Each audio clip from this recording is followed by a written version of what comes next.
Dust clung to his face as his fingers pressed into the red sand. The grave was fresh. His dog's picture sat on top of the mound. Framed in metal, eyes forever loyal. The man didn't speak. His silence was heavier than the desert heat. He had buried soldiers before. Friends too. But this was his last family. His last companion from Earth. The only creature that had stayed with him when the galaxies turned against humans. He rose slowly. The wind cut across the valley, whispering through the jagged cliffs. But another voice moved with it. A voice that wasn't wind at all. It hissed close to his ear like it came from the ground beneath him. The earth is fed. Will the crown be emperor or be next? He turned fast. But no one was there. Just dust, rocks, a strange stillness. Then a shadow moved in the distance, slow and tall, walking straight toward him. The woman wasn't human. Her skin was blue like ocean stone, her armor gold and black, sharp and regal. In her hand, she held a glowing staff and something more, something that shimmered like fire in her palm. A crown. He reached for his sidearm, but it wasn't a weapon that would help now. Not here. Not with the ground itself speaking, an alien royalty approaching him in silence. Why now? He muttered to himself. Why after this? The woman stopped a few steps away, gaze fixed on the mound. That was loyalty, she said. The kind of loyalty even kings don't receive. The crown respects such pain. He stared at her. You knew the dog? No, she said and smiled faintly. But the earth did, and the earth has chosen. My people do not ignore such signs. He looked down. The red dirt shifted slightly around the grave. Not much, just enough to see it breathe, like it was alive, like it wanted something. What do you mean chosen? He asked. She tilted her head. This planet was our battlefield once. Now it waits for a ruler, someone who gives instead of takes. You gave your grief. The earth accepted it. That is the price of a bond with the soil. You're talking nonsense, he said, backing away. You are not the first to say that. But the others ran, or died, or tried to claim the crown by force. All failed. You buried love into this world. That changed everything. The crown in her hand pulsed. It flickered in time with a strange sound under the ground. A thudding, faint, but growing louder, like footsteps from beneath. I didn't come to rule anything, he said. She nodded, which is why the crown calls you. The unwilling are the purest, the broken, the most dangerous, especially when their pain is real. I'm not a ruler, he said again, slower this time. But you are a warrior, and now the earth is your army. He shook his head. That's not how anything works. Not in your world, she said. But this is not your world anymore. The moment your dog died here, you became part of it. He stared at the crown. It shimmered like a flame. Not gold, not metal. Something older, something alive. What if I refuse? He asked. She didn't blink.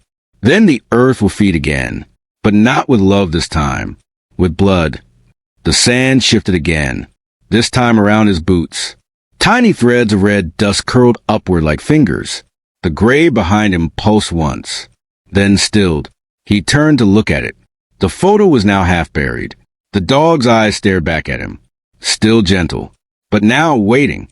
His breath caught. The wind picked up again. Only this time it was warm, alive, and carrying voices that weren't just whispers anymore. They were chants. I don't want this, he said. You were never given a choice, she replied. He stepped back. The crown hovered from her hand. It drifted toward him, carried not by force but by something deeper, something pulling from beneath his chest. He raised his hand to block it, but the crown stopped in front of him. It hung in the air. It spun slowly, and in its glow, he saw flashes of something more. Cities of bone, thrones of stone, armies made of dust and memory. Why me? He whispered. Because you buried love instead of hate, she said. The earth trembled, not violently, but enough to remind him it was listening, watching, and now, perhaps, breathing through him. He didn't touch the crown, but it touched him, and when it did, the sky above him darkened slightly, as if it too bowed in silence. He didn't remember falling, but the red sand was pressed against his cheek. The crown hovered inches from his face. It was glowing softly, breathing like it had lungs. He pushed himself up slowly, unsure the ground would hold him. The woman stood motionless. Her blue skin shimmered in the light. Her spear was planted beside her like a judge's gavel. She said nothing. She waited. The crown didn't fall. It simply hovered. And as he stared at it, images flickered in his mind. A tower made of skulls. A city where dogs howled at the stars. His heartbeat matched the pulsing of the crown. He didn't touch it. He stood instead, brushing sand from his chest.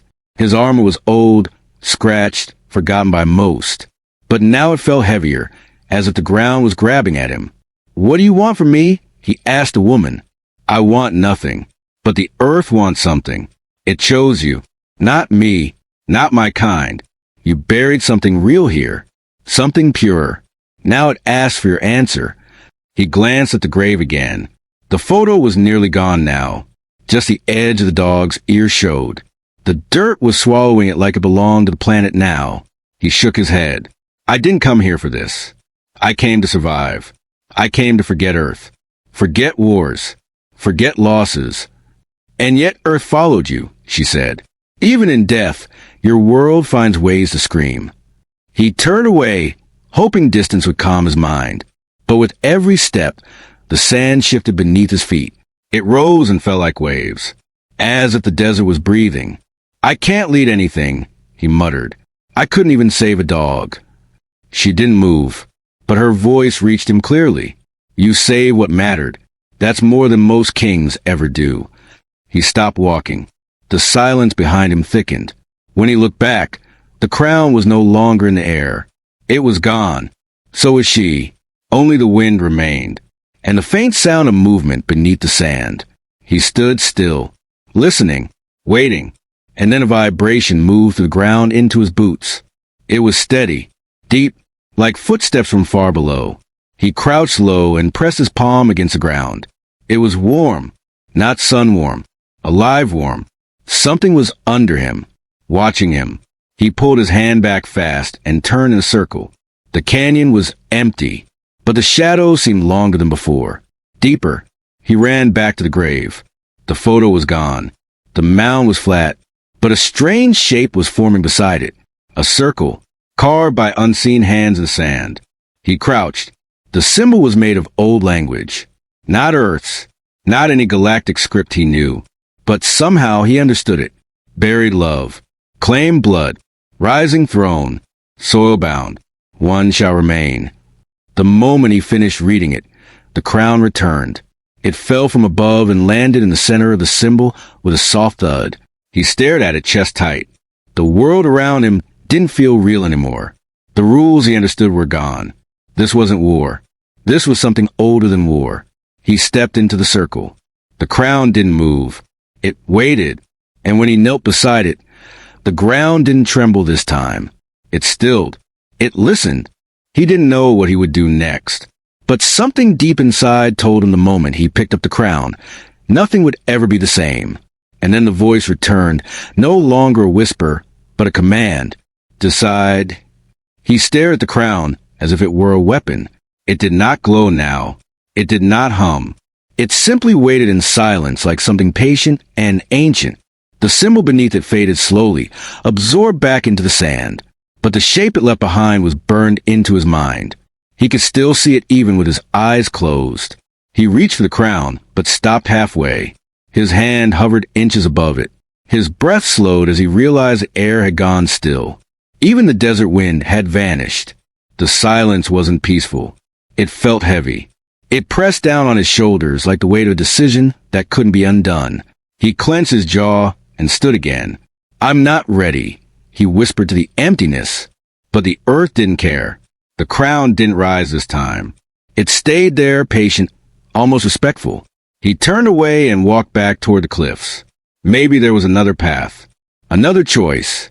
He needed distance to think, or at least feel normal again. As he reached the canyon wall, he placed a hand against the stone. It was smooth and warm, like it remembered touch. The color shimmered faintly under his palm. Then he heard the sound. A low hum, not from the stone, from beneath it, As if the rock itself was singing. He backed away. The hum grew louder.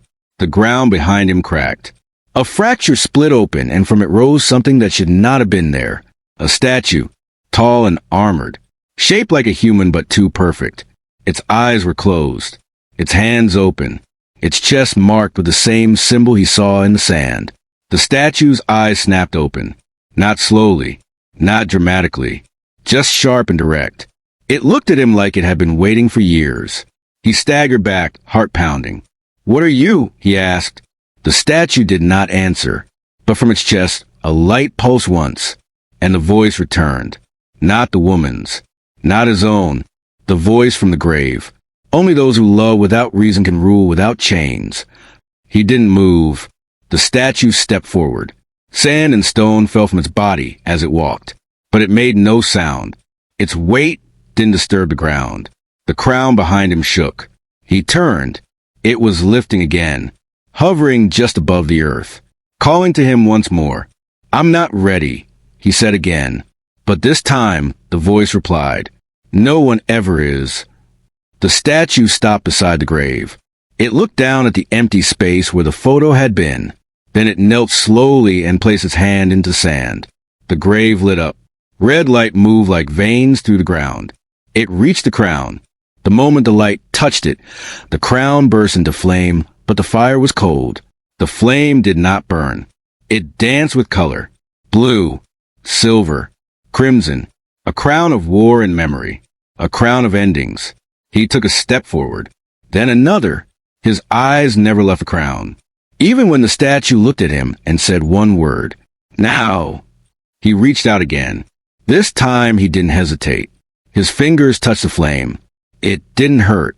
It felt like snow and thunder together. He picked it up. The moment he did, the ground under him shook. A single tremor. A warning and a welcome.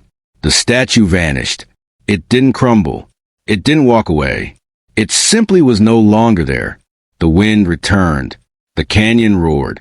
And above him, the clouds shifted into a spiral. He placed the crown under his arm and whispered to the grave, "For you?" The sky opened. Lightning flashed across the sky, but there was no thunder. The spiral of clouds above him spun, like a slow storm frozen in time. He gripped the crown tighter against his chest. The ground stopped shaking. The canyon fell quiet again. But something had changed in the silence. It no longer felt empty. It felt like something ancient had woken. He looked at his hands. They were glowing faintly. Not the crown, not his armor, his skin.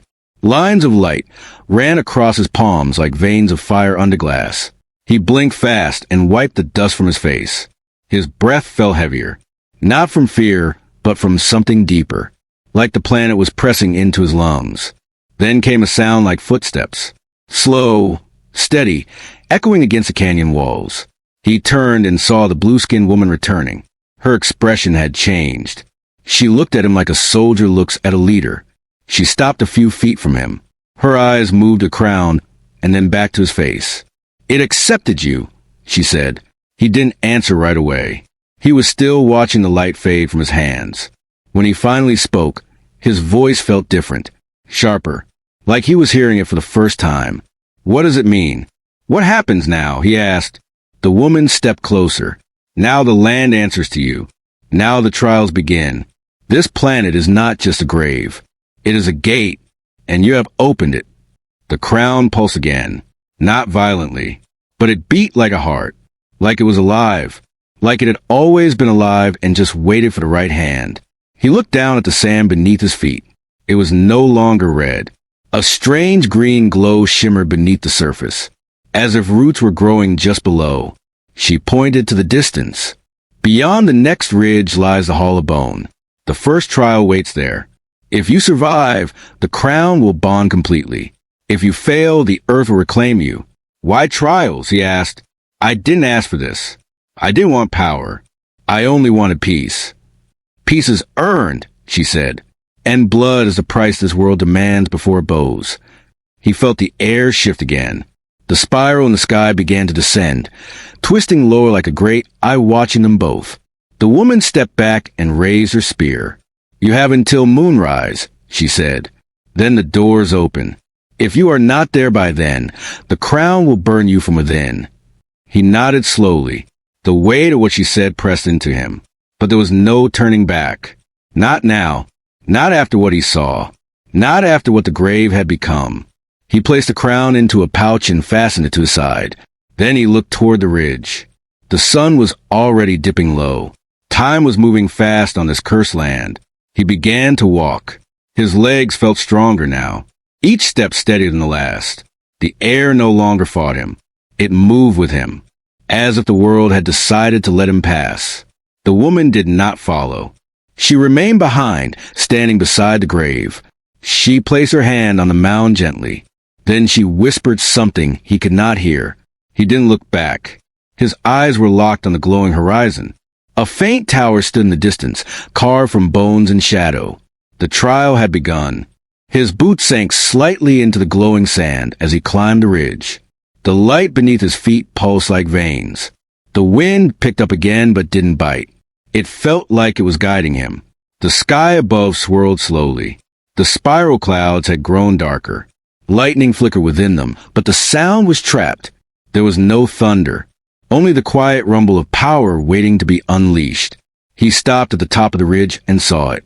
The Hall of Bone. It was a giant structure, half buried in the earth, made from the remains of creatures long dead. Skulls the size of ships lined its outer walls. The entrance stood open, wide and dark. No guards, no lights, just a whispering breeze that smelled of ash and memory. He felt the crown pulse again at his side.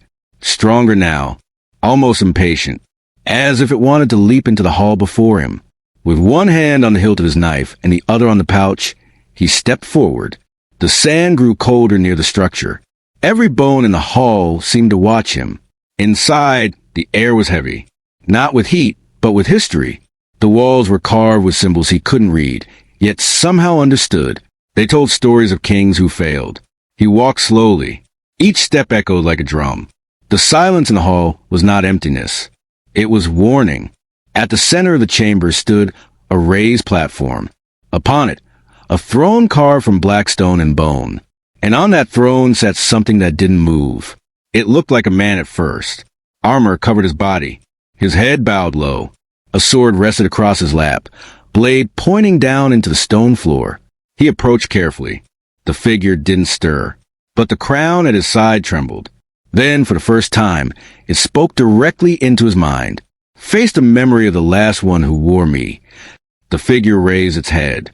Its face was human, but the eyes were not. They glowed silver, cold and endless. It stood slowly, lifting the sword with a single hand. "I failed," the figure said. "Will you?" He didn't answer. Instead, he drew his own blade. It was smaller, older, but real. It had protected him on dead worlds. It had drawn blood and saved lives. The figure lunged. The hall lit with a clash of metal. He blocked the first strike, but the force knocked him backward. He hit the ground hard and rolled to his feet. This wasn't a man. It was a memory given form, a test made of regret and anger. It didn't breathe. It didn't bleed, but it fought like something with nothing left to lose. He struck back. Quick, sharp slashes. His blade sparked against the armor. The figure didn't cry out. It advanced without emotion. He jumped aside as the sword cut through the ground where he had stood. Bone and stone shattered, sending shards into the air. He gritted his teeth. This wasn't just about winning. It was about understanding why the other had failed. He waited, let the figure swing again. Then he stepped in and knocked the blade wide. With one hard motion, he pressed his knife to the figure's chest. The figure stopped. Then it smiled. "You see it now. The crown breaks those who fight alone. Rule is not won with a weapon. It is claimed with sacrifice." The figure faded. The sword fell and turned to dust. Only the throne remained, and now it was empty.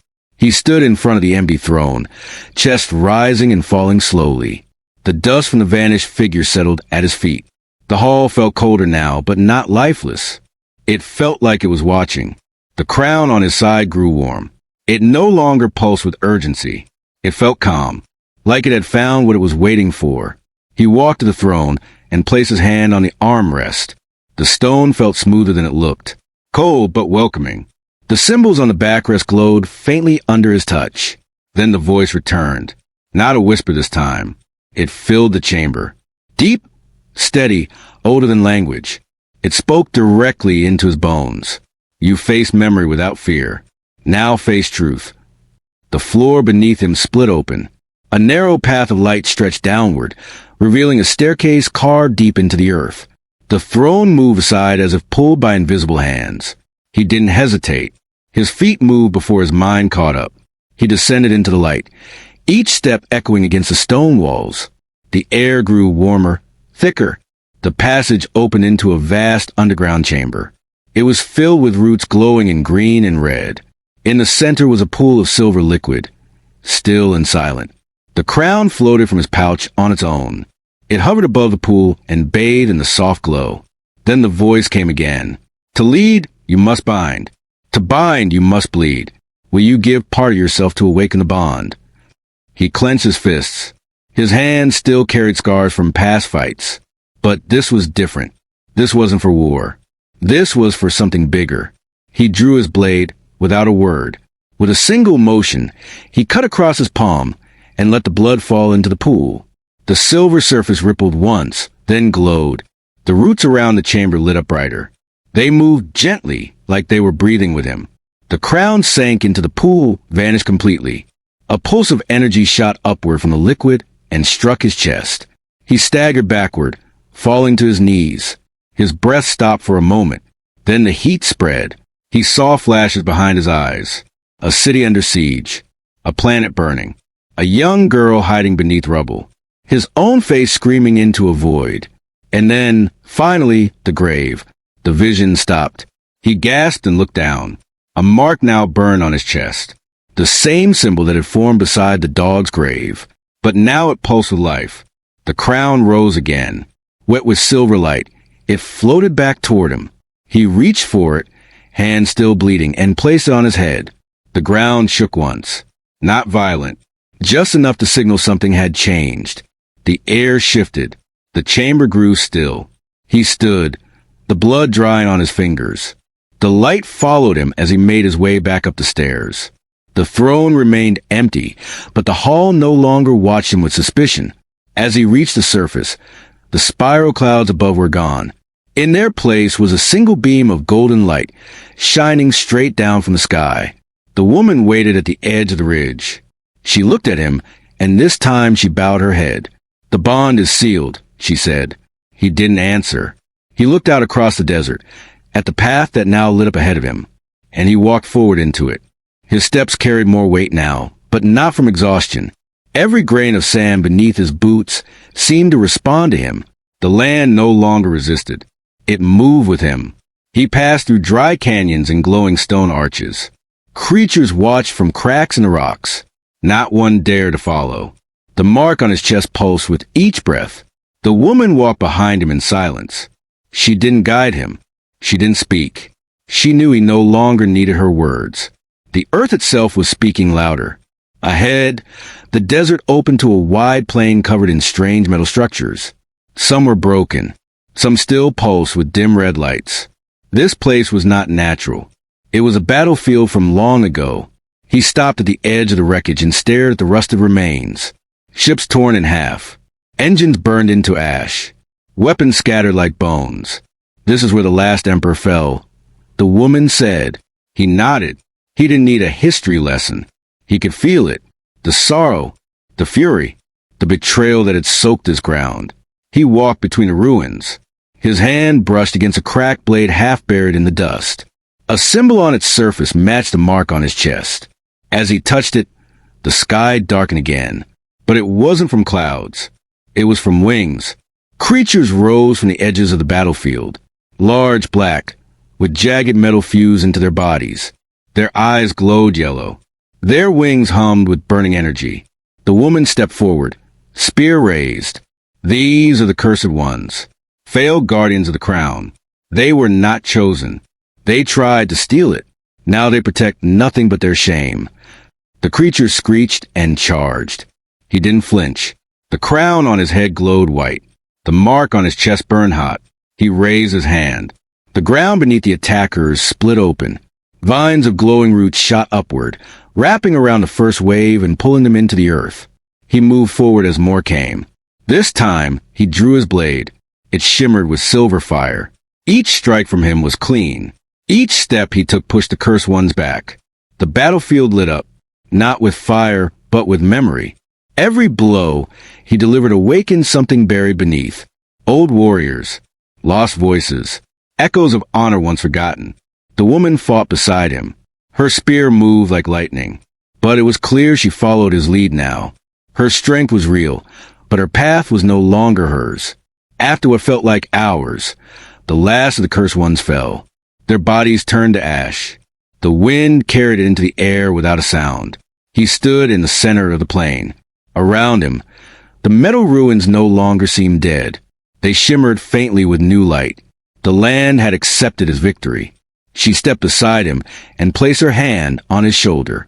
The last gate opens only for one who sees both life and death as equals. You have proven that. He looked toward the horizon. A tower stood far in the distance, taller than anything he had seen before, made of dark stone and wrapped in golden vines. He didn't speak. He just started walking. The wind followed him like a loyal shadow, and the earth was quiet for now. The tower loomed like a shadow cast by the gods. It pierced the clouds and shimmered with light that didn't come from the sun. Its golden vines moved slowly, like they were alive. He reached the base by nightfall. No door stood at its entrance, only a smooth wall with a hand-shaped mark glowing faintly in the center. Without speaking, he pressed his palm to it. The tower responded with a low hum. The wall melted into air, revealing a long hallway lit by floating crystals. He stepped inside without hesitation. The woman did not follow.